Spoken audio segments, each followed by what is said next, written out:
সন্ধ্যা হতে না হতে মনটা জানি কেমন খাই খাই করছে। তাই দেখো আমি বসে বসে ফোন ঘাঁটছিলাম, তখন ভাবছিলাম কিছু খেলে ভালো হতো। তাই আমি চলে গেলাম রান্নাঘরে। তো রান্নাঘরে গিয়ে দেখি ঘরে সব কিছুই আছে। তাই ভাবলাম আজকে একটু নতুন পদ্ধতিতে ম্যাগি বানানো যাক। তাই দেখো আমি আলু, পেঁয়াজ, গাজর সব কিছু নিয়ে নিলাম, আর সব কিছু আমার কাটাও হয়ে গেছে। সাথে অনেক রকম সবজি দিতে পারতাম কিন্তু দিলাম না, যেহেতু আমি একাই খাবো সবজি দিলে বেশি হয়ে যাবে। বাঁধাকপিটা কমন ছিল, কিন্তু বাঁধাকপি যেহেতু আমি থাইরয়েড আছে তার জন্য বাঁধাকপি খেতে পারবো না, তার জন্যই দিলাম না। আর এভাবে তোমরা ম্যাগি বানিয়ে দেখো, খুব টেস্টি হয় কিন্তু খেতে।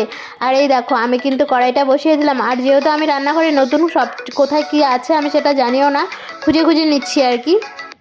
তো তোমাদেরকে আরেকটা কথা বলে রাখি, এই চ্যানেলটা কিন্তু এটা আমার ফার্স্ট ভিডিও বলতে পারো। তো তোমাদের কেমন লাগলো অবশ্যই তোমরা জানাবে, আর তোমরা কী ধরনের ভিডিও দেখতে চাও সেটাও আমাকে জানাবে। আর এই দেখো তেল দিতে দিতে বারবার আমি ভয় পেয়ে পিছিয়ে যাচ্ছিলাম, কারণ বললামই তো আমি রান্নাঘরে নতুন, তার জন্য দেখো। তারপর আমি দেখো তেলটা গরম হতে না হতে পেঁয়াজ দিয়ে দিলাম, পেঁয়াজটা একটু ভাজা ভাজা হলো, তারপর আলু দিয়ে দিলাম, আর আলুটা একটু ভাজা ভাজা হলো, তারপর কিন্তু আমি গাজরটা দিয়ে দিলাম। আর এখনও পর্যন্ত কিন্তু আমার লঙ্কাটা কুচি কুচি করা হয়নি, কারণ লঙ্কাটা কুচি করবো না আমি।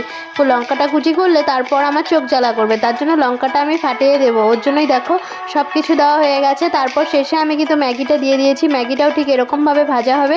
আর এই ভাজাটার মধ্যে কিন্তু দেওয়া হয়েছে ম্যাগি মশলা, সাথে একটু আচার আর সস, সব কিছু দিয়ে দেখো পরে শেষে জল দিয়ে এটাকে জাল করে আমি নামিয়ে দিলাম। এভাবে করলে কি ম্যাগিটা একদম মাখা মাখা হয়, খেতে একদম টেস্টি হয়, জাস্ট ওয়াও হয় খেতে। তোমরাও করে দেখো, তোমাদেরও ভালো লাগবে আমি আশা করছি। নর্মালভাবে তো সবাই খাও, এভাবে একবার খেয়ে দেখো।